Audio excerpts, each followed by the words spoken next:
Steel slammed against tile and 2 guns came up at the same time. The nurse didn't flinch. She stepped in front of the hospital bed instead, whispering one word into her phone as the footsteps in the hallway got closer. The thugs thought they were finishing a job, until the doors opened and the man they tried to assassinate walked in asking his wife if she was hurt. If this story pulled you in, go ahead and subscribe so you never miss what's ahead. I've got another unforgettable story coming tomorrow. And while you're here, drop a comment and tell me where you're watching from. I love seeing people tuned in from all over the world. Okay, let's get back into it. The sound of steel hitting tile cut through the ER like a blade. Instruments scattered. Blood pressure cuffs swung on their hooks. A nurse gasped.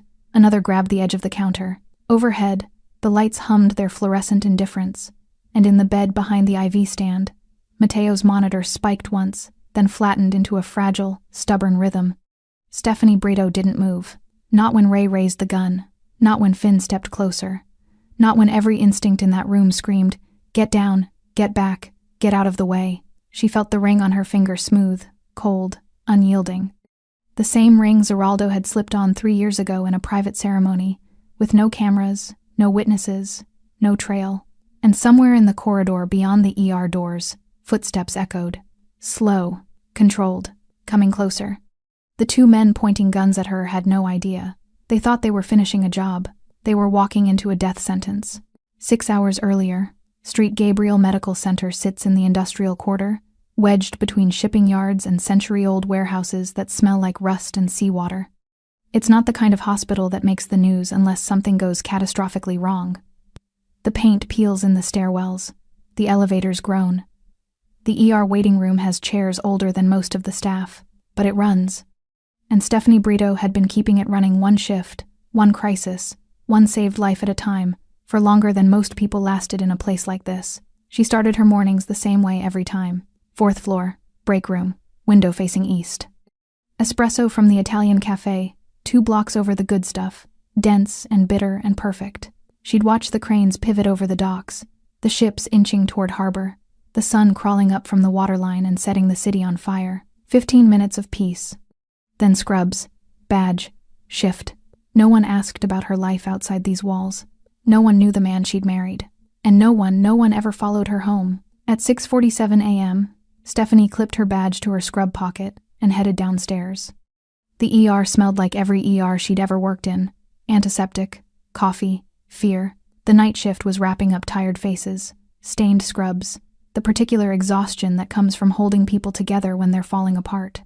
Quiet night? Stephanie asked Dr. Patel as he scribbled notes at the nurse's station. 3 overdoses, 1 MVA, guy with a fishing hook in his hand. He didn't look up. Your problem now. She smiled. Thanks. Oh, and we've got a GSW coming in. No name. Private transport. Should be here in 10. Stephanie's hand stilled on her coffee cup. GSW? Gunshot wound. Side entry. Stable but needs surgery. Patel finally looked up. You okay? Fine. She set the cup down carefully. I'll prep trauma too. The gurney came through the ambulance bay doors at 7:03 a.m. No sirens. No paramedics. Just 2 men in black jackets wheeling a patient covered in blankets. His face pale. His breathing shallow. Stephanie recognized the wound pattern before she saw his face. Entry wound. Lower right side. Through and through. Professional. And she recognized something else. The way the men moved. The way they didn't make eye contact. The way they left before anyone could ask questions. Mateo's eyes found hers as they transferred him to the bed. He didn't say anything. He didn't have to. She knew exactly who had sent him here. Now.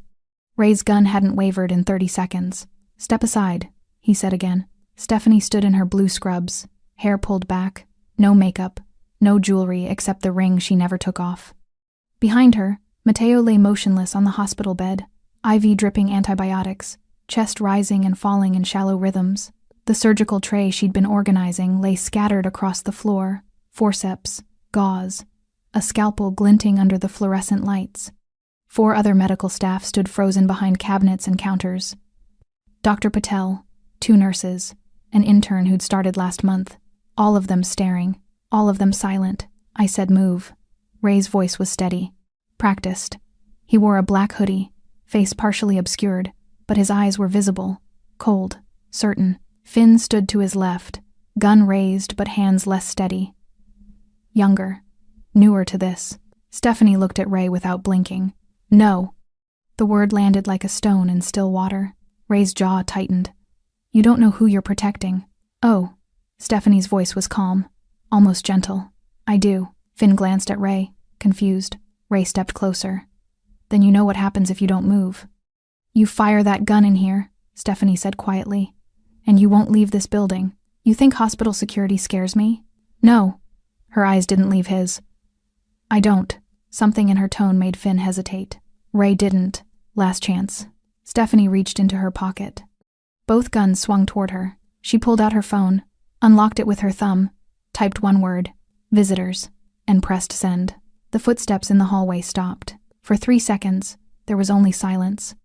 The hum of the lights, the beep of Mateo's monitor, the distant sound of someone paging a doctor over the intercom. Then the footsteps resumed, slower, closer. Ray heard them first. His eyes flicked toward the corridor, then back to Stephanie, then back to the corridor. Finn's gun hand started to shake. Who's coming? Ray demanded. Stephanie didn't answer. She didn't need to. The double doors to the ER pushed open, and Zeraldo Brito walked in. He wore a black tailored suit, no tie, the collar open enough to show the tattoos that ran up his neck and disappeared beneath the fabric. Dark hair slicked back, hands relaxed at his sides, no weapon visible. He didn't need one. He moved like water, controlled, inevitable. His eyes found Stephanie first. Are you hurt? His voice was low, calm. She shook her head once. Only then did he look at the guns. Ray's hand trembled. Finn lowered his weapon slightly, instinct overriding orders. Zeraldo closed the distance in 4 steps. His hand moved so fast Ray didn't see it coming. Wrist twisted. Gun dropped. Knee to the ribs. Ray hit the floor gasping. Finn swung his gun toward Zeraldo, too slow, too uncertain, too late. Zeraldo caught his wrist mid-swing, twisted, and drove him into the wall with one hand. The gun clattered across the tile and skidded to a stop near the nurse's station. No shots fired. No chaos. Just efficiency. Brutal. Controlled. Absolute. The entire room stood frozen. Dr. Patel stared. The intern's mouth hung open. Stephanie didn't look surprised. She turned back to Mateo's monitor, checked his vitals, adjusted the IV drip. Like nothing had happened. Zeraldo knelt beside Ray, who was still gasping for air on the floor. He leaned close, spoke quietly enough that only Ray could hear. You came to my wife's hospital. You aimed a gun at my wife. Do you understand what that means? Ray's eyes went wide. Understanding hit him like ice water. He'd walked into something he couldn't survive. Zeraldo stood, looked at Finn, still pinned against the wall. Same question. Finn nodded frantically. Footsteps echoed from the ambulance bay. 3 men in dark suits entered. No badges. No uniforms. They moved with the same controlled precision as Zeraldo. He gestured once. They hauled Ray and Finn to their feet and walked them toward the exit. No one stopped them. No one called security. No one said a word. Zeraldo turned back to Stephanie. She was reading Mateo's chart. Completely focused. Completely calm. He walked to her side, stood close enough that his shoulder brushed hers. I'll handle this, he said quietly. I know. No one will come here again. I know. He looked at her for a long moment. Then at the ring on her finger. She met his eyes. Steady, unafraid. He nodded once and walked out. The ER doors swung shut behind him.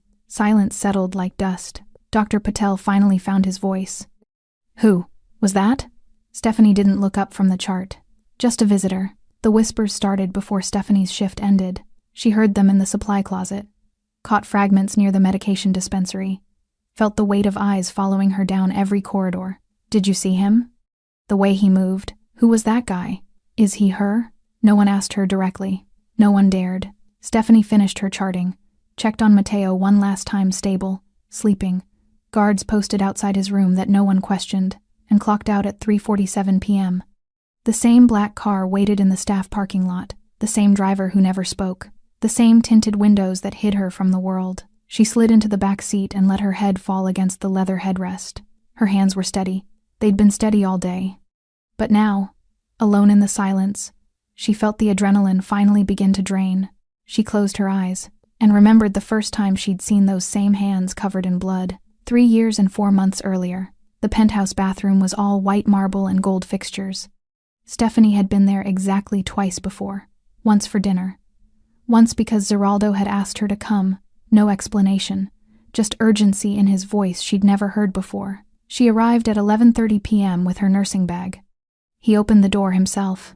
No staff, no security visible. His white shirt was soaked through with blood on the left side. "It's not as bad as it looks," he said. She pushed past him without a word, set her bag on the marble counter, washed her hands, snapped on gloves. "Sit."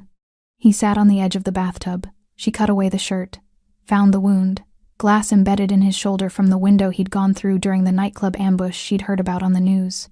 They'd called it gang violence, blamed it on turf wars. She knew better. She'd been dating Zeraldo Brito for 6 months, long enough to know what he was, not long enough to have seen it this close. Her hands moved automatically. Tweezers, saline, gauze. He didn't flinch, didn't make a sound, just watched her face. "You should go to a hospital," she said quietly. "No, Zeraldo. No hospitals, no records." His voice was firm, gentle. "Just you." She pulled the last shard of glass free, dropped it into the trash with a sharp clink. "This is what your life is." It wasn't a question. Yes. She cleaned the wound, applied antibiotic ointment, began suturing with practiced precision. "And if I stay," she said, eyes on her work, "this is what my life becomes." He was quiet for a long moment. "I would understand if you left." Her hands paused, just for a second. She'd thought about it. Of course she had. Zeraldo Brito was not a good man by any conventional measure. He controlled territory. He made people disappear. He operated in shadows and violence and power that most people only saw in movies. But he'd also been the first man who'd ever looked at her like she was the answer to a question he didn't know how to ask. He'd never lied to her, never pretended to be something he wasn't. He'd told her the truth from the first night they'd met at a charity gala, where he'd been the largest anonymous donor, and she'd been there representing the hospital. "I'm not a good man," he'd said over champagne. "But I'm an honest one." She tied off the last suture. "I'm not leaving, Stephanie. But we have rules." She stripped off her gloves, met his eyes. "My hospital stays clean. No business, no violence, no overlap." "Agreed. And if this gets too dangerous, I'll step back." He caught her hand. Gentle, deliberate. "I promise." She didn't believe he could, but she believed he meant it. And somehow, that was enough. 2 years and 8 months earlier, the wedding was in a private estate outside the city. 17 people total. No photographers, no announcement, no public record. Stephanie wore a simple white dress, no veil, no train. Zeraldo wore a black suit, no tie. The officiant was a retired judge who owed Zeraldo a favor and knew how to keep his mouth shut. The vows were traditional, short, sincere. When Zeraldo slid the platinum band onto her finger, his hands were completely steady. When she did the same, hers trembled. Not from fear, from the weight of what she was choosing. The reception lasted 2 hours. Champagne, a small dinner, no speeches. Zeraldo's men stood at a respectful distance. Present but not intrusive. At 9 p.m., he pulled her aside onto a balcony overlooking the gardens. The city lights glittered in the distance. "You can still change your mind," he said quietly. She looked at the ring on her finger, then at him. "Can you?" "No." He smiled, rare, genuine, devastating. "Not about you." She kissed him. And in that moment, Stephanie understood something fundamental about the choice she'd made. Love was not always clean. It was not always safe. But it was hers. 18 months earlier, she came home to find him sitting in the dark, blood on his knuckles, suit jacket discarded, tie loose. She didn't turn on the lights, just set down her bag, walked to the bathroom, came back with the first aid kit, knelt in front of him, took his hands in hers. "Bad night?" she asked softly. "Yes." She cleaned the blood away. His knuckles were split, bruised. She'd seen worse. "Do I want to know?" "No." She wrapped his hands carefully, precisely. He watched her work, the way he always did, like she was performing surgery instead of basic wound care. "I don't deserve you," he said. She looked up. "Probably not." He almost smiled. "But you have me anyway." She finished the wrapping, pressed a kiss to his knuckles. "For better or worse?" "Worse, mostly. I knew what I was signing up for." "Did you?" She sat back on her heels, studied his face, the exhaustion, the weight of choices she'd never have to make. "I knew enough." He pulled her into his lap, buried his face in her neck. She held him, and understood something else. He was terrifying to everyone, except her. To her, he was just a man who carried too much weight and refused to let anyone else shoulder it. Until her, present day, the car pulled into the private estate's driveway. Stephanie walked through the front door, set down her bag, kicked off her shoes. Zeraldo was standing in the kitchen, phone in hand, already making calls. He looked up when she entered. Mateo's stable? Yes. The staff? Shaken, but quiet. He nodded, set down the phone, crossed the room in 3 strides, pulled her into his arms. She let herself sink into him, just for a moment. I'm sorry, he said against her hair. I know. It won't happen again. You can't promise that. I can try. She pulled back, looked up at him. They aimed guns at me in my hospital, Zeraldo. I know. They brought your world into mine. I know. The line we drew is still there. His hands framed her face, gentle, absolute. I will burn down everything before I let anyone cross it again. She believed him. That was the problem. She believed him completely. And part of her, the part that had chosen him 3 years ago in a bathroom with glass shards and blood, wasn't even sorry. 4 days earlier, the meeting was supposed to be neutral ground.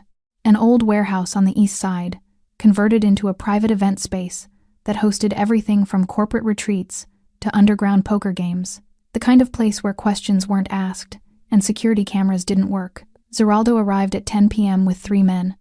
The Kovac Syndicate sent 4. It was supposed to be a negotiation. Territory lines, port access. The kind of conversation that happened in shadows between men who controlled things the city pretended didn't exist. Zeraldo knew it was a trap the moment he walked in. The tells were subtle, almost invisible. Dmitry Kovac's second-in-command kept glancing at the mezzanine level, the guards positioned too precisely near the exits, the way Dmitry himself sat too far back from the table, like he was expecting the furniture to explode. Zeraldo had survived 15 years in this world by trusting his instincts, and every instinct he had was screaming. He kept his expression neutral, sat down across from Dmitry, folded his hands on the table. You wanted to talk, Zeraldo said. Let's talk. Dmitry smiled, cold, practiced. You've been expanding into territories that don't belong to you. I've been filling vacuums that were left empty, by people we removed. Then you should have held the ground. The temperature in the room dropped. Dmitry's smile vanished. You're going to give back the port access, and the distribution networks, and you're going to pay for the privilege of breathing in this city. Zeraldo didn't move. No. Then we have nothing else to discuss. Dmitry stood, and that's when Zeraldo saw it. A red laser dot, flickering across the table, moving toward his chest. Mateo saw it too. He was standing near the door, ostensibly as security, but really as Zeraldo's eyes on the exits. He'd been with Zeraldo for 7 years, loyal, observant, smart enough to know when something was wrong. The laser dot appeared on the mezzanine railing. Mateo's eyes tracked up, saw the rifle barrel, saw the shooter adjusting position. He had maybe 2 seconds. He lunged forward. Down! The first shot punched through the air where Zeraldo's head had been half a second earlier. The second shot hit the table and sent splinters flying. The third shot caught Mateo in the side as he tackled Zeraldo behind a steel support column. Chaos erupted. Zeraldo's men returned fire. Dmitry's guards pulled weapons. The mezzanine shooter repositioned. And through it all, Zeraldo's mind worked with cold, mechanical precision. This wasn't just a hit. This was a decapitation. Mateo was bleeding against him, hand pressed to his side, breath coming in sharp gasps. I'm fine, Mateo gritted out. Go. Not without you. Zeraldo. Not without you. Another shot sparked off the column. Zeraldo pulled Mateo to his feet, hauled him toward the service corridor he'd clocked when they'd first arrived. Always have an exit. Always have a backup. Always assume betrayal. His men provided covering fire. One went down, then another. Zeraldo dragged Mateo through the corridor door and slammed it shut. Found the emergency exit. Kicked it open. The alley was dark, empty. A car waited at the far end. Not his car. A different one. The driver's window rolled down. A woman Zeraldo had never seen before leaned out. Get in, now. Mateo stumbled. Zeraldo caught him. Who are you? Someone who doesn't want you dead. She gestured urgently. They have the street blocked both ways. This is your only window. Zeraldo made the calculation in 2 seconds. Unknown variable versus certain death. He shoved Mateo into the back seat and climbed in after him. The car was moving before the door even closed. The driver navigated side streets with practiced precision. No GPS, no hesitation. She knew exactly where she was going. Zeraldo kept pressure on Mateo's wound. The blood was soaking through his shirt. Too much, too fast. Hospital, Zeraldo said. They'll be watching hospitals. He's bleeding out. I know a place. The woman's eyes met his in the rearview mirror. Private clinic. No questions. No. Zeraldo's voice was absolute. Street Gabriel Medical Center. That's suicide. Street Gabriel, East Entrance. 10 minutes. Something in his tone made her stop arguing. She changed course. Mateo's breathing was getting shallow. Stay with me, Zeraldo said quietly. Shouldn't have. Pushed you. You saved my life. That's the job. No. Zeraldo's hand pressed harder on the wound. That was loyalty, and I don't forget loyalty. Mateo tried to smile. Failed. Your wife. Gonna kill me. For bleeding. In her hospital. She'll save you first. Kill you later. This time Mateo did smile. Then his eyes started to close. Mateo, look at me. His eyes fluttered open. You stay awake. You understand? You stay with me until we get there. Trying. Try harder. They arrived at St. Gabriel at 10:47 p.m. The driver pulled up to the east entrance. Emergency access. Staff only. Zeraldo didn't question how she knew. He pulled Mateo out of the car. The woman helped support his other side. You're sure about this? She asked. Yes. They'll come looking. Let them. She studied his face. Saw something there that made her nod. Good luck. She got back in the car and disappeared into the night. Zeraldo never saw her again. Never learned her name. Never knew why she'd been there. Some mysteries, he decided, weren't worth solving. The ER doors opened. A nurse he didn't recognize looked up, saw the blood, grabbed a gurney. GSW, right side, through and through, Zeraldo said with clinical precision. Name? No name. No records. Private transport. The nurse hesitated. Zeraldo pulled out a roll of cash, set it on the counter. This pays for silence, not just treatment. She looked at the money, then at Mateo, who was barely conscious. She made the choice every nurse makes when faced with impossible decisions. Save the life in front of you. Deal with questions later. Trauma too, she said. Move. They wheeled Mateo through the corridor. Zeraldo stayed close. His phone buzzed. Messages flooding in. 2 men down. Dimitri's crew scattered. Shooter escaped. Buildings clear. He typed one response. Find out who paid Dimitri. I want names by morning. Then he typed a second message. To the only person he trusted completely. Need you. St. Gabriel. East Wing. GSW. Don't ask questions yet. The response came in 30 seconds. I'm here. Trauma too? Yes. I'll handle it. Stephanie appeared in the doorway 6 minutes later. She took one look at Mateo, then at Zeraldo. Her expression didn't change. Out, she said to the other nurse. Dr. Patel said, I've got this. Out. The nurse left. Stephanie washed her hands, snapped on gloves, began assessing the wound with practiced efficiency. Through and through. Missed major organs. Lucky. Can you save him? Yes. She didn't look up. Can you tell me who shot him? Not yet. Can you tell me if they'll come here? Zeraldo was quiet. She finally looked at him, saw the answer in his eyes.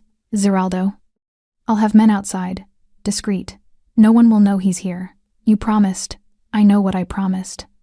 His voice was raw. Honest. And I'm breaking it. Because he saved my life. And I won't let him die for it. Stephanie looked at Mateo. At the wound. At the blood. At the choice in front of her. The line they'd drawn. And the man she'd married. She made her decision. Fine. But this never happens again. It won't. You can't know that. I can try. She returned to work. Prepping for surgery. Moving with the calm precision that had first made him fall in love with her. Zeraldo watched her save another life. And wondered how long before his world destroyed hers completely. He didn't know the answer. But 4 days later, when 2 men with guns walked into her hospital, he would find out exactly what happened when someone crossed the only line he'd ever actually cared about. Day 1 after the attempt, Stephanie performed the surgery at 2:17 a.m. with Dr. Patel assisting. No one asked questions. Not about the patient's name listed as John Doe in the system. Not about the cash that appeared in the hospital's discretionary fund the next morning. Not about the 2 men in expensive suits who took up position in the hallway outside Trauma 2 and didn't leave. Street Gabriel Medical Center had been serving the industrial quarter for 43 years. It had learned, long ago, that some questions were better left unasked. Stephanie extracted the bullet fragments, repaired the damaged tissue, closed the wound in neat, precise sutures that would heal clean. Matteo survived, and when she finally stripped off her gloves at 4:38 a.m., Zeraldo was still waiting. He stood when she emerged from the OR. "He'll live," she said quietly. The relief in his eyes was immediate. Raw. "Thank you." "Don't thank me." She pulled off her surgical cap. Her hair fell loose around her shoulders. "This can't happen again, Zeraldo." "I know. I mean it.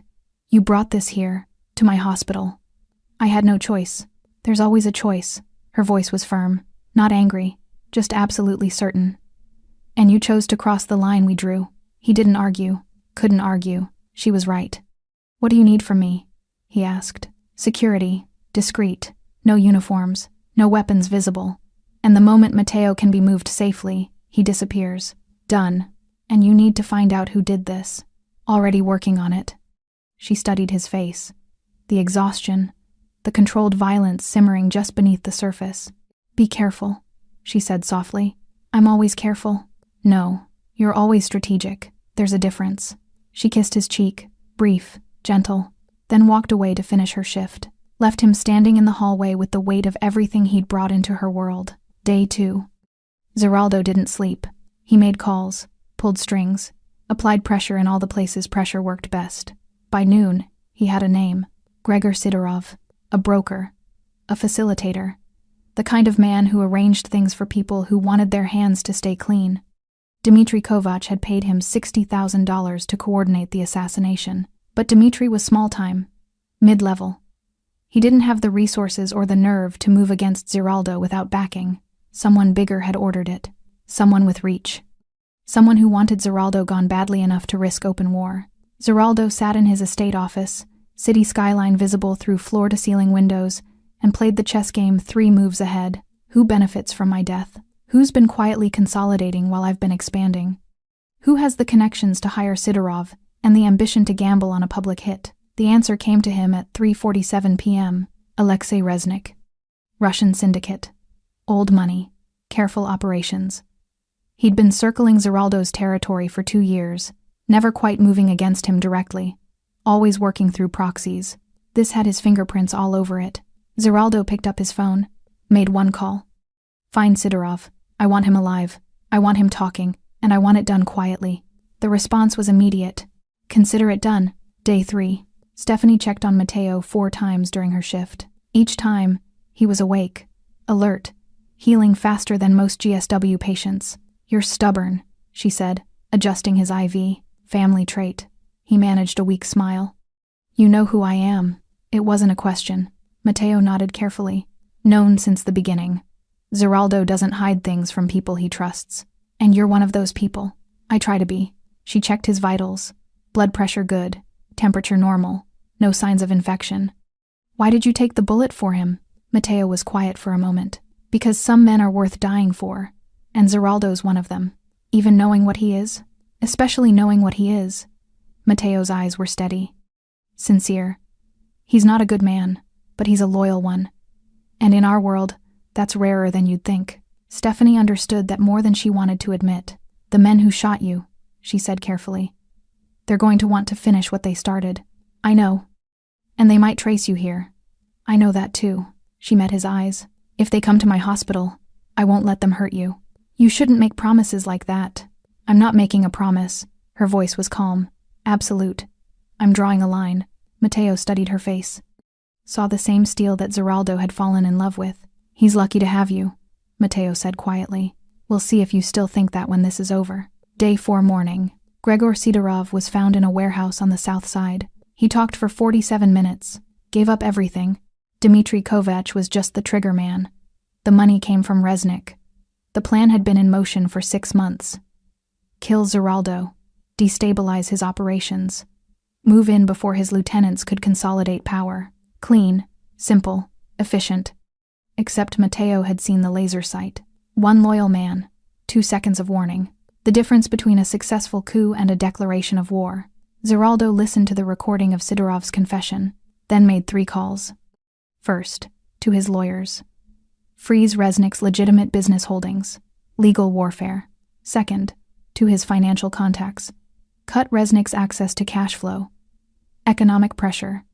Third, to his most trusted lieutenants. Prepare for retaliation.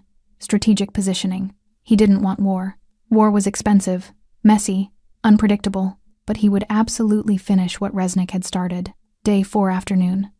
Alexei Resnick received the first blow at 2 p.m., his primary shipping contract canceled, his main distributor suddenly unavailable, his offshore accounts frozen pending investigation. By 5 p.m., he understood. Zeraldo wasn't dead, and he knew exactly who'd ordered the hit. Resnick made a call. "We have a problem." "I'm aware," came the cold response. "He's moving against us. Fast. Then move faster. He has the survivor, the one who warned him. If he talks, then make sure he doesn't. He's in a hospital, protected. I don't care if he's in a fortress. Find him. Finish this." The line went dead. Resnick stared at his phone, then made another call. "I need a team. 2 men. Hospital job. St. Gabriel Medical Center. There's a GSW patient.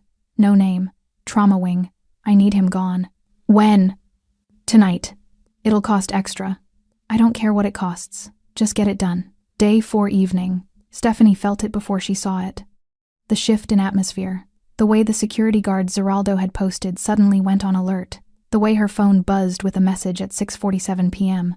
"They know where Mateo is. Team inbound. Stay away from Trauma 2. She stared at the message, then at the hallway leading to Trauma 2. Then at the phone again. She typed back. "No." The response was immediate. "Stephanie, please. This is my hospital, my patient, my line. I'm handling this. Stay out of it. Zeraldo. I'm not leaving." 3 dots appeared, disappeared, appeared again. Finally, "Then I'm coming to you." She pocketed her phone, walked to Trauma 2, checked on Mateo one more time. "Company coming?" he asked quietly. "Maybe. You should go." "Not a chance. Stephanie. Rest. Save your strength." She walked out to the nurse's station, organized her supplies, checked her equipment, and waited. The line had been drawn 3 years ago. Tonight, someone was going to try to cross it, and they were about to learn exactly what happened when you threatened something Stephanie Brito had decided to protect. She touched the ring on her finger. Steady, calm, ready. 2 men in black hoodies entered the hospital at 7:23 p.m. They moved like professionals, calm, purposeful, scanning for cameras, checking exits. They reached the ER at 7:31 p.m., found Trauma 2, saw the patient on the bed, drew their weapons, and walked directly into the one thing Alexei Resnick hadn't accounted for. A woman who'd married into violence, who understood it, who respected it, but who absolutely refused to let it touch the one place she'd claimed as sacred. Stephanie Brito stepped between the guns and the hospital bed, and everything that happened next became inevitable. The surgical tray hit the floor at 7:33 p.m. Metal instruments scattered across tile in a sound that didn't belong in a hospital. Forceps, gauze packets, a scalpel that spun twice before settling near the wall. Stephanie had been reaching for it when she saw them. 2 men, black hoodies, faces partially obscured. Moving with purpose toward Trauma 2, she dropped the tray deliberately, let it crash, let everyone hear, let them know something was wrong. The reaction was immediate. Dr. Patel froze mid-stride near the medication cart. 2 nurses ducked behind the counter. An intern pressed himself against the wall, and Stephanie Brito stepped directly into the doorway of Trauma 2, blocking the entrance with her body. Ray saw her first.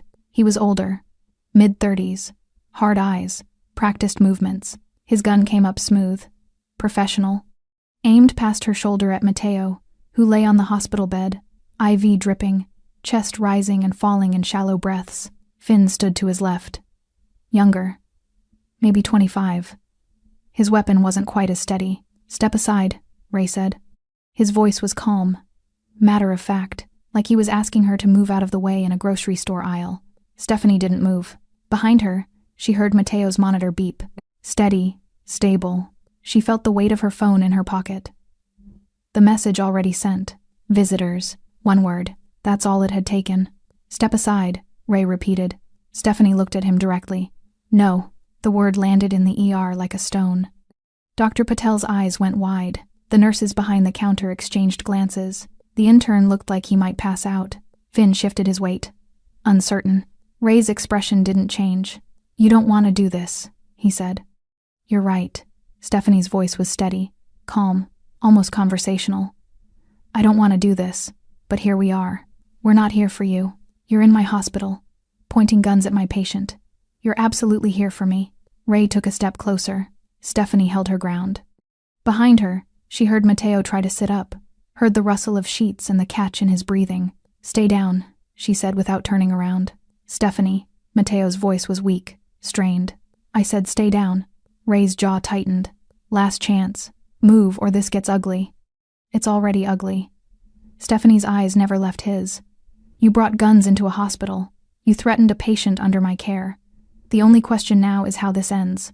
It ends with him dead. No. Her voice dropped. Absolute. Final. It doesn't. Finn spoke for the first time. Ray, maybe we should... Shut up. But Stephanie saw it. The hesitation in Finn's eyes. The way his gun hand trembled just slightly. He didn't want to be here. He was following orders. Not conviction. That was exploitable. You don't have to do this, Stephanie said, looking at Finn now. Whatever they're paying you, it's not worth it. Don't talk to him, Ray snapped. Why not? Because he might listen? Because he knows what happens if we walk out of here empty-handed. And what happens if you don't walk out at all? Ray's eyes narrowed. You think hospital security scares me? No. Stephanie's expression didn't change. I don't. Something in her tone made both men pause. The confidence, the certainty, like she knew something they didn't. Ray stepped closer, close enough that Stephanie could smell cigarette smoke on his jacket.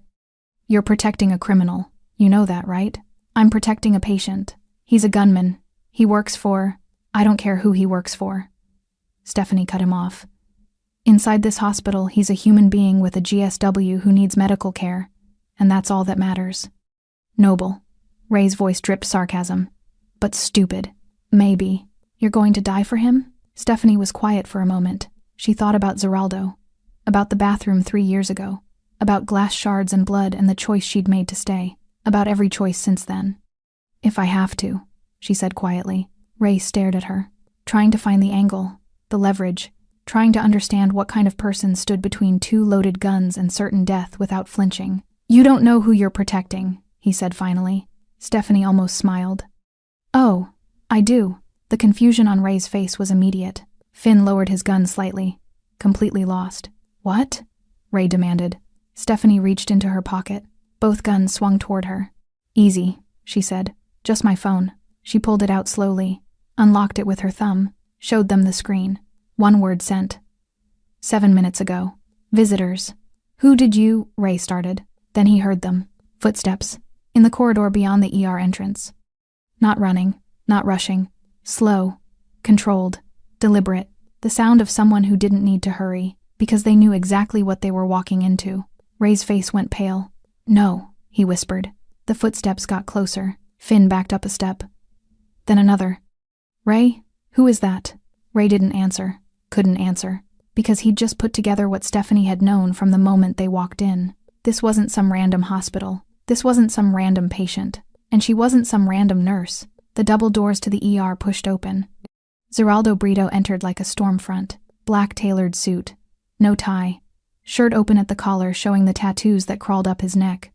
Dark hair slicked back. Hands loose at his sides.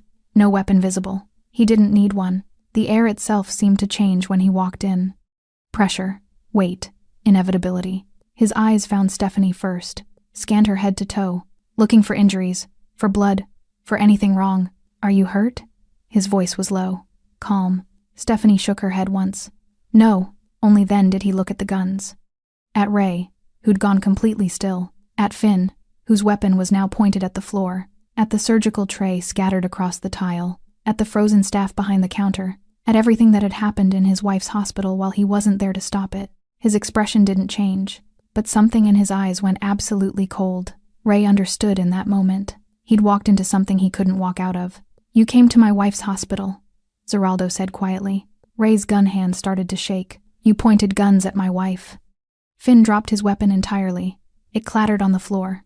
You threatened her life. Zeraldo took a step forward, then another, moving like water. Like violence waiting for permission. Do you understand? He continued, voice still calm, still controlled. What that means? Ray tried to aim his gun, tried to fire, tried to do anything. but his hands wouldn't obey, because standing in front of him wasn't just a man, it was a reckoning. Zeraldo closed the distance in 3 steps. His hand moved faster than Ray could track, caught his wrist, twisted. The gun dropped. Ray swung wild with his other hand. Zeraldo caught that too, drove his knee into Ray's ribs with surgical precision. Ray gasped, dropped. Finn tried to run, made it 2 steps. Zeraldo was faster, grabbed him by the jacket, slammed him against the wall hard enough to crack the plaster, held him there with one hand. "Please," Finn started. "Who sent you?" "I don't." Zeraldo's hand tightened. "Who sent you?" "Resnick! Alexei Resnick!" Zeraldo nodded once, released him. Finn collapsed to the floor next to Ray. Both men lay there, breathing hard, bleeding slightly, alive, but only because Zeraldo wanted them that way. The ER was completely silent. Dr. Patel stared in shock. The nurses hadn't moved. The intern looked like he'd forgotten how to breathe. Stephanie walked calmly to Mateo's bedside, checked his monitor, adjusted his IV, like nothing had happened. "Pressure's stable," she said quietly. Mateo managed a weak smile. "You're terrifying, you know that?" "I've been told." Footsteps echoed from the ambulance bay. 3 men in dark suits entered, moving with the same controlled precision as Zeraldo. He gestured once. They hauled Ray and Finn to their feet, walked them toward the exit. No one stopped them. No one said a word. Zeraldo turned to Stephanie. She was still focused on Mateo's chart. He walked to her, stood close. "I'll handle this," he said quietly. "I know. No one will come here again." "You can't promise that." "Yes, I can." She looked up at him, saw the absolute certainty in his eyes. "And the cost of that certainty." "Go," she said softly.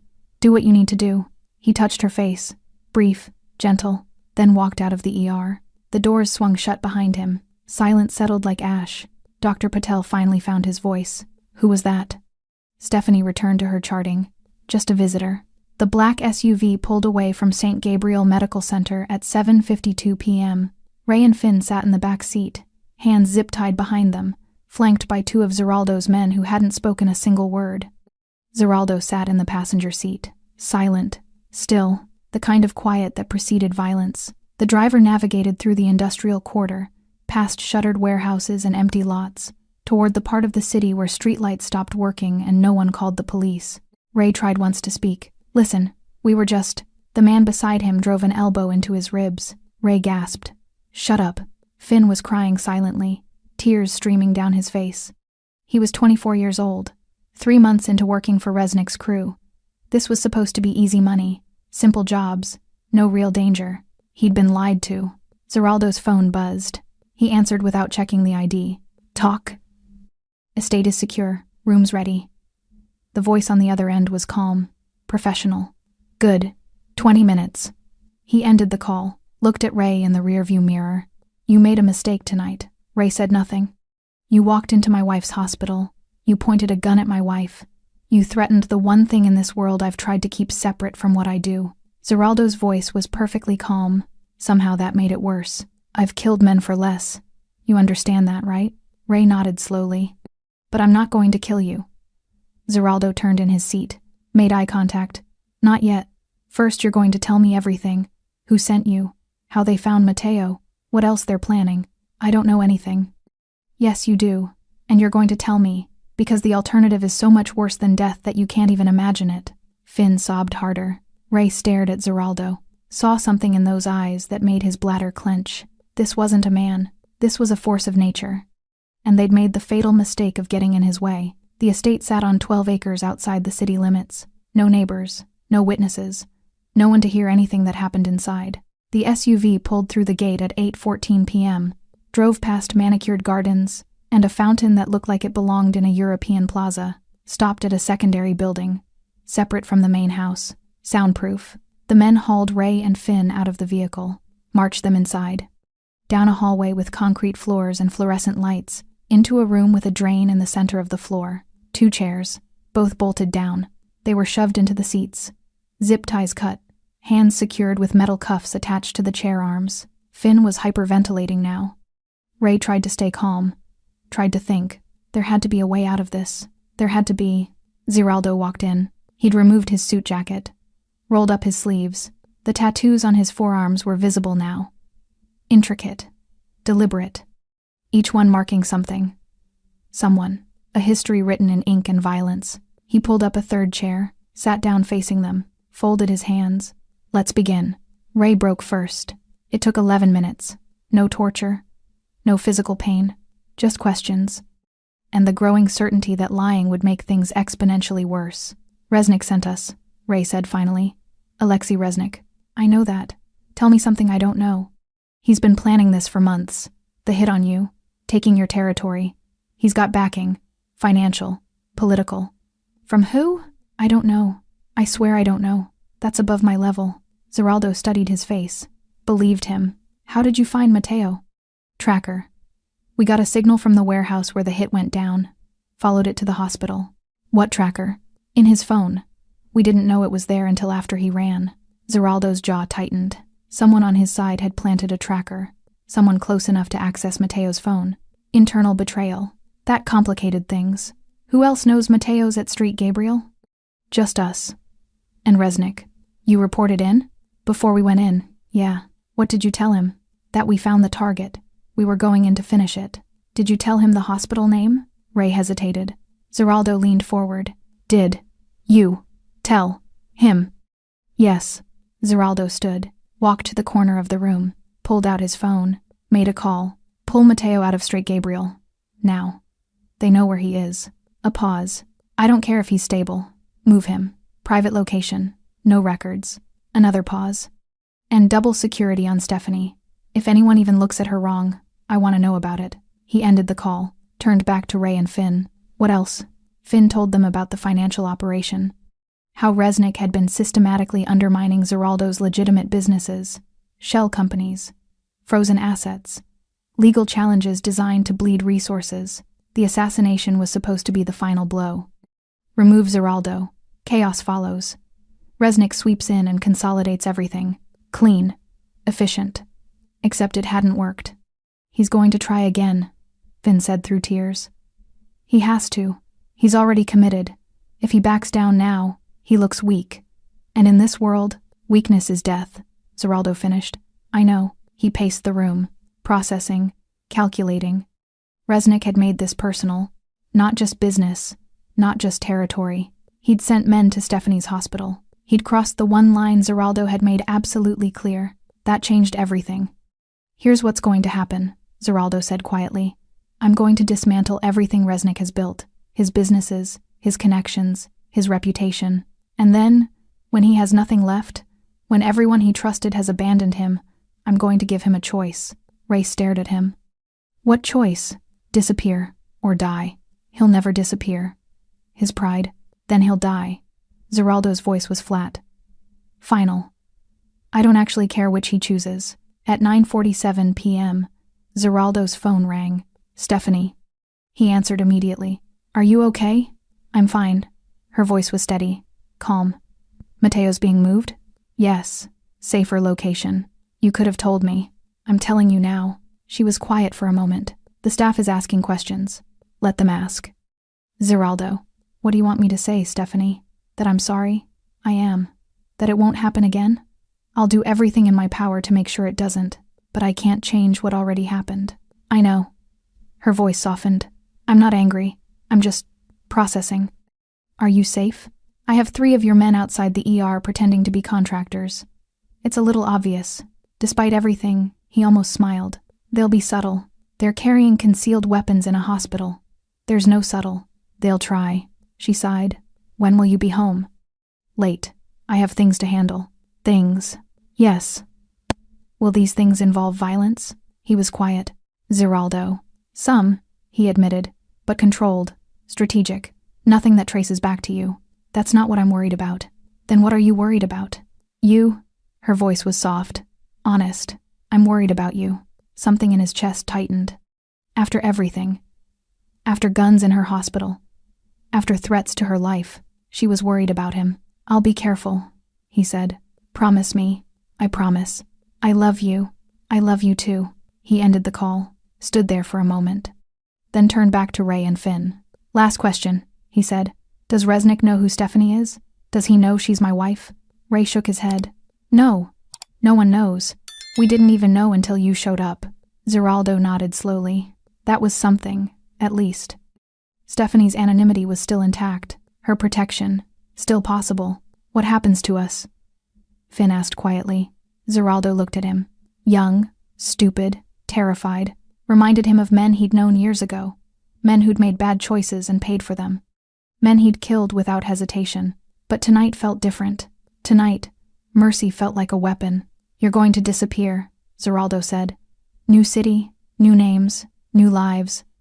And if I ever see either of you again, if you ever come near this city, near my territory, near anyone I care about, I will finish what I started tonight. Understood? Both men nodded frantically. Good. Zeraldo gestured to his men. Get them out of here.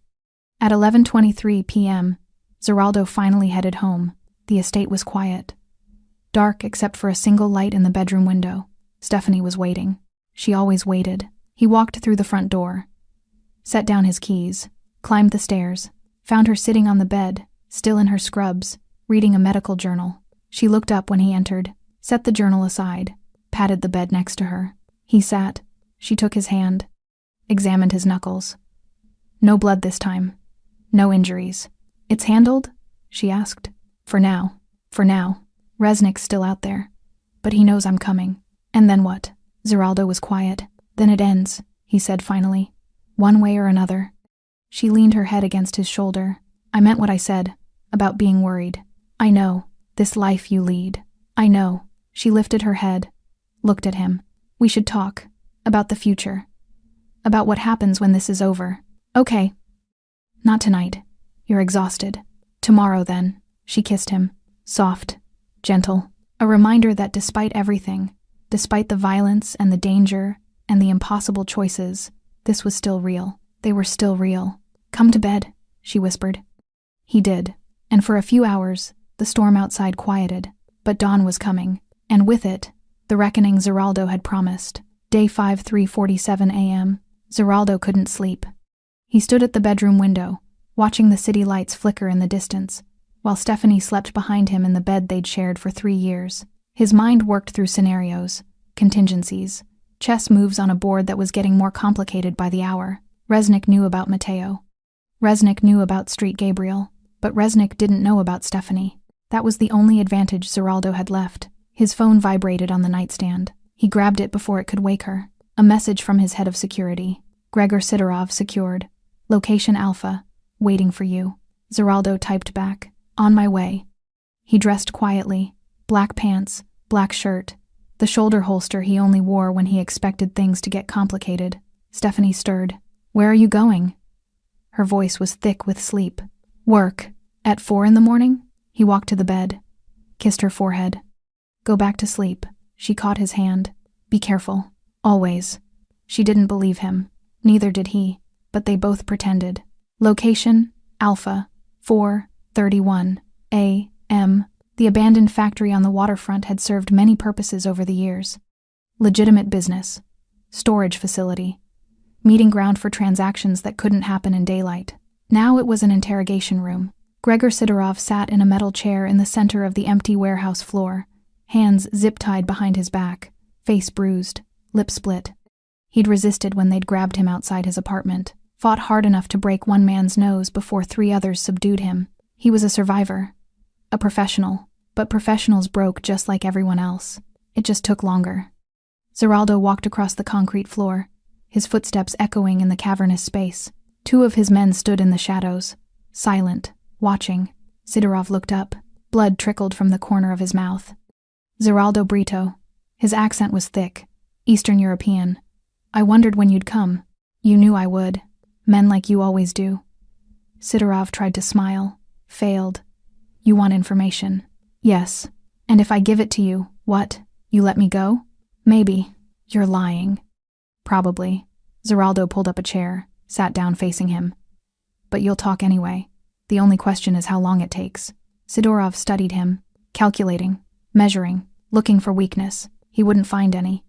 You sent Ray and Finn to my wife's hospital, Zeraldo said quietly. I don't know what you're talking about. Yes, you do. You arranged the team, you gave them the location, you told them where to find Mateo. Sidorov said nothing. Zeraldo leaned forward. They pointed guns at my wife, Gregor. Do you understand what that means? I don't know your wife. Exactly. You sent armed men to kill someone in a hospital, and you didn't even know who else would be there. You didn't care. It's just business. Zeraldo's hand moved faster than Sidorov could track. Grabbed his throat, squeezed. Not enough to crush. Just enough to make breathing difficult. It stopped being business, Zeraldo said, voice absolutely calm, the moment you involved her. He released him.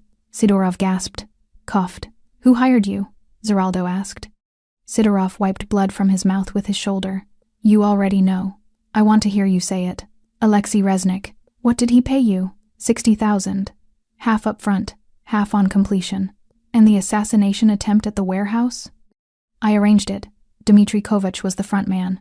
Reznik provided the financing and the intel. What intel? Sidorov hesitated. Zeraldo waited. Someone on your side, Sidorov said finally. Someone gave Reznik your schedule, your security details, everything he needed to plan the hit. The words hit like ice water. Who? I don't know. Reznik didn't tell me. He just said the source was reliable. Zeraldo stood, paced. Someone inside his organization. Someone he trusted. Someone who'd betrayed him for money, or fear, or ambition. How long has Reznik been planning this? He asked. 8 months. Maybe more. He's been careful, methodical, building resources, making alliances. What alliances? I don't have names, but he's got political cover, financial backing. This isn't just about territory, it's about legitimacy. Zeraldo understood. Reznik wasn't trying to be a crime lord. He was trying to be a businessman with criminal infrastructure. Respectable, untouchable, and Zeraldo was in the way. What else? Zeraldo demanded. He's already moving on your assets, legal challenges, regulatory pressure. He's got lawyers and accountants doing what the assassins couldn't. And if I'm removed? Your operations collapse. Your lieutenants fight for scraps. Reznik sweeps in and consolidates. Clean, legal, no mess. Zeraldo nodded slowly. It was actually a good plan, which made it more dangerous. Where is Reznik now? I don't know. Gregor. I swear I don't know. He uses cutouts, encrypted communications. I've never met him face to face. Zeraldo studied him, believed him. What about his operations? Where does he run things from? He's got properties all over the city. Office buildings, warehouses, legitimate fronts. I can give you addresses, but he moves around. Never stays in one place too long. Smart. That's why he's still alive. Zeraldo smiled without humor. Not for long. St. Gabriel Medical Center, 6:15 a.m. Stephanie started her shift the same way she always did. 4th floor break room, window facing east, espresso from the Italian cafe. But today felt different. The staff watched her differently, whispered when she passed. Dr. Patel approached her at the nurse's station. We need to talk, he said quietly. About what happened yesterday. Stephanie didn't look up from her chart. A patient was threatened. Security responded. It's handled. That wasn't security, Stephanie. Wasn't it? You know it wasn't. Patel lowered his voice. Who was that man? A visitor. Don't insult my intelligence. She finally looked at him. What do you want me to say, David? The truth would be nice. The truth is that I'm a nurse. I take care of patients. And yesterday, someone tried to hurt a patient under my care. Someone stopped them. That's all you need to know. Is it? She held his gaze. Steady. Unflinching. Patel shook his head. Be careful, Stephanie. Whatever you're involved in. I'm involved in saving lives. Same as you. It didn't look that way yesterday. Then maybe you weren't looking closely enough. She walked away, left him standing at the nurse's station with more questions than answers. Location, Alpha, 7, 2, A, M. Sidorov had given them everything. Addresses, financial accounts, communication protocols, a roadmap to Reznik's entire operation. Zeraldo stood in the corner of the warehouse, phone to his ear, coordinating with his team. I want legal pressure on every property he owns. Environmental violations, zoning issues, tax audits. Make it expensive to operate. Done. And freeze his offshore accounts. Use the shell company we set up in Panama. Route it through the Cayman contacts. Understood. What about the political connections? We're identifying them now. Should have names by tonight. Good. When you do, apply pressure. Quietly. No public scandals. Just make them nervous enough to distance themselves. Consider it done. Zeraldo ended the call, looked at Sidorov, who was watching him with a mix of fear and grudging respect. You're going to destroy him, Sidorov said. Yes. He'll fight back. Let him. This could get messy. It already is messy. Zeraldo walked closer. He sent men to my wife's hospital. There's no coming back from that. Sidorov nodded slowly, understanding. What happens to me? He asked. Zeraldo considered. Sidorov was a facilitator, a middleman, useful for information but ultimately expendable. In the old days, Zeraldo would have eliminated him without hesitation. No witnesses, no loose ends. But Stephanie's voice echoed in his mind. Be careful, not just with his life.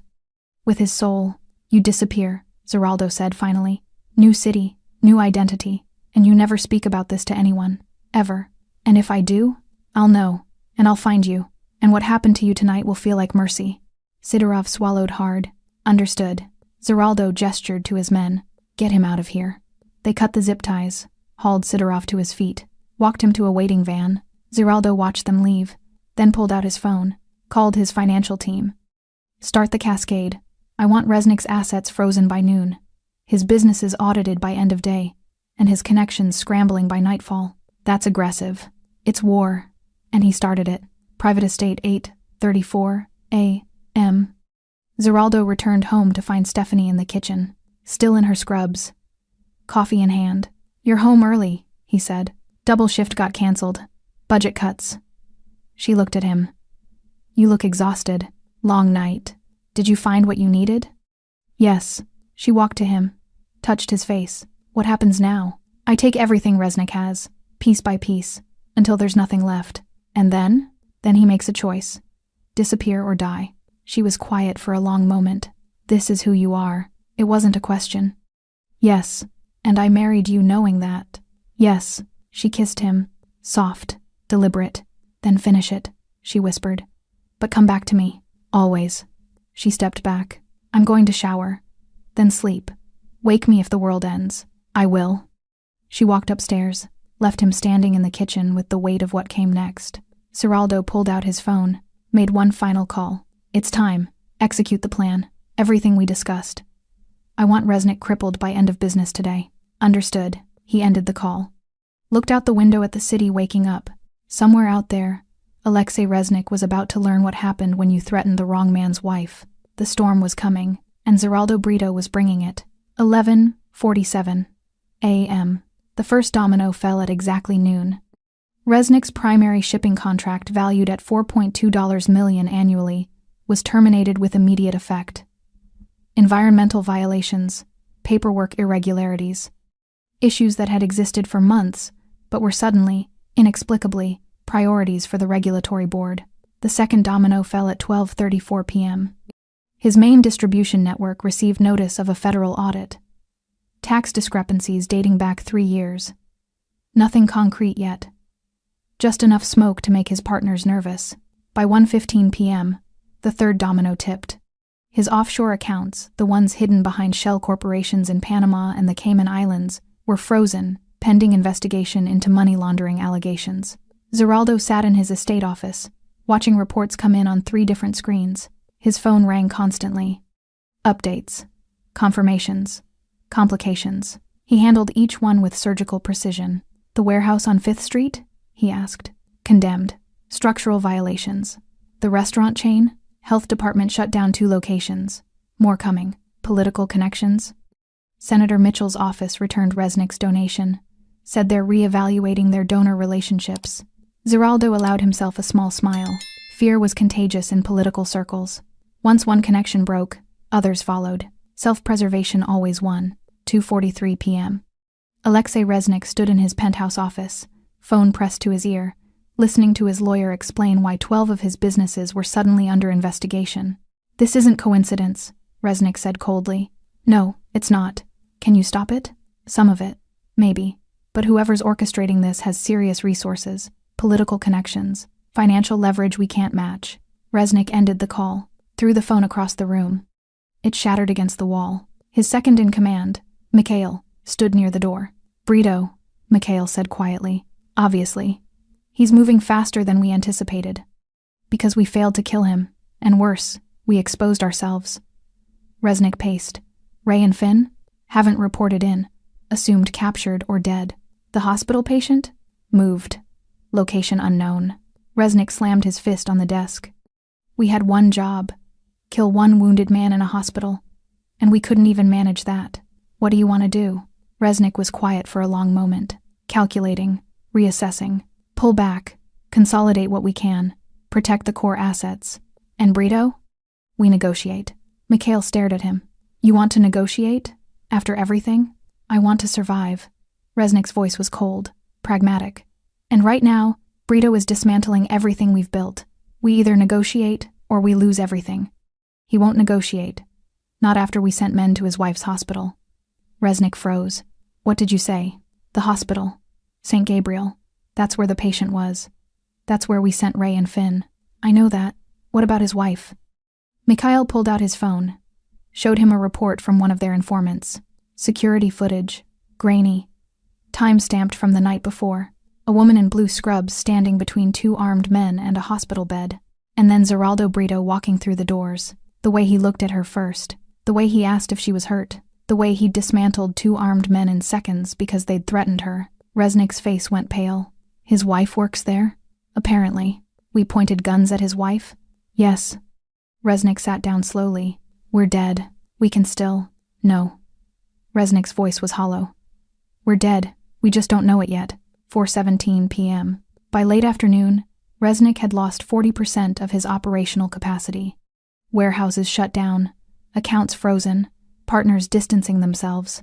The carefully constructed empire he'd built over 15 years was collapsing in real time, and everyone knew who was responsible. Zeraldo Brito, the man who didn't just retaliate, he erased. 6:52 p.m.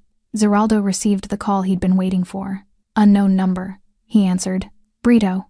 Resnick's voice was tight, controlled. Resnick, we need to talk. No, we don't.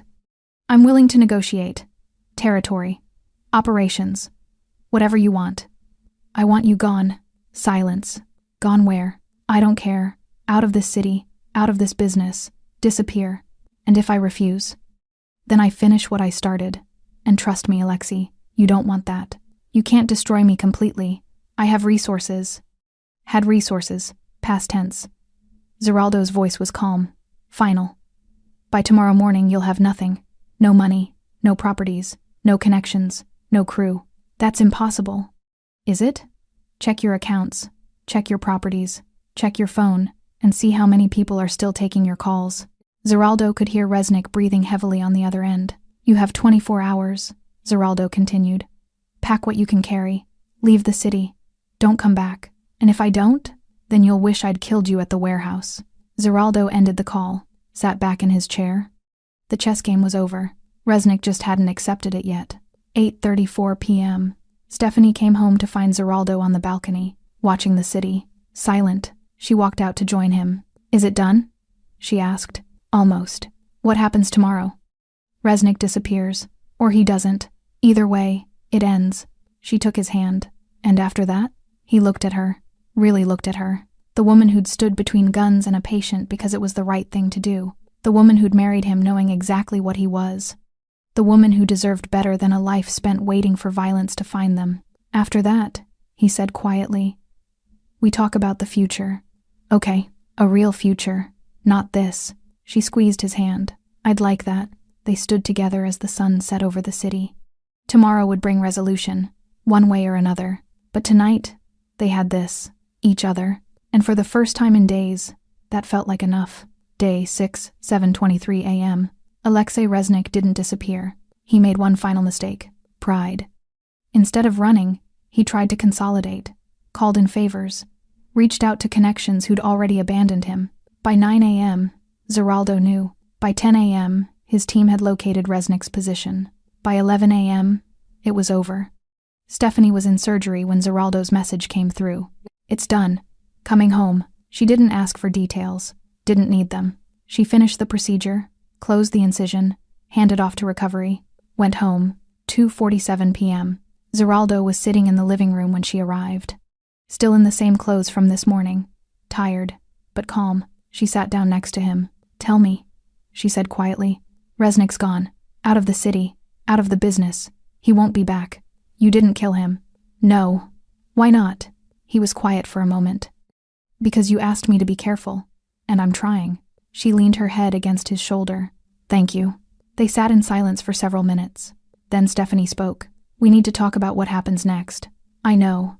This can't keep happening, Zeraldo. People coming after you. Coming after people close to you.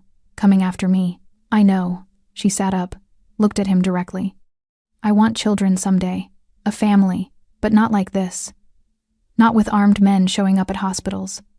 Not with violence always one phone call away. I understand. Do you?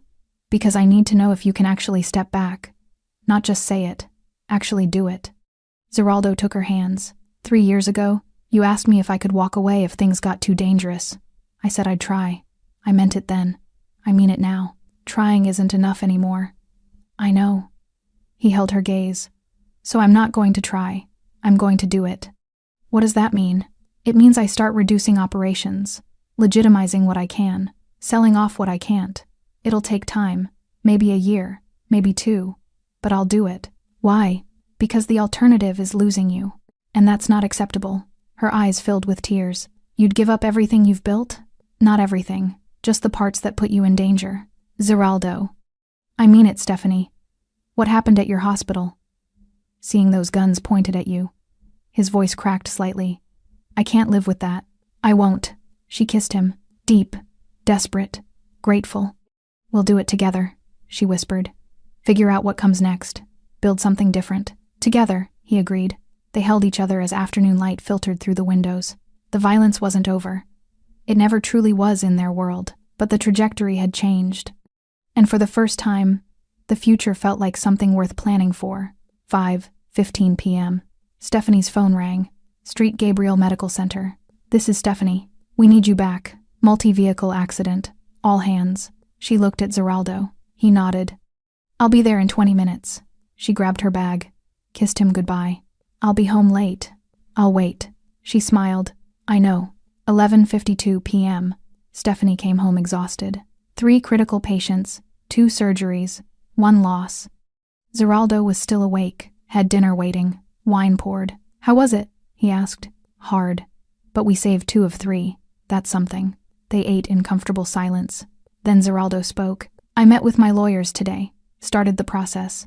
What process? Transitioning operations. Selling assets. Going legitimate.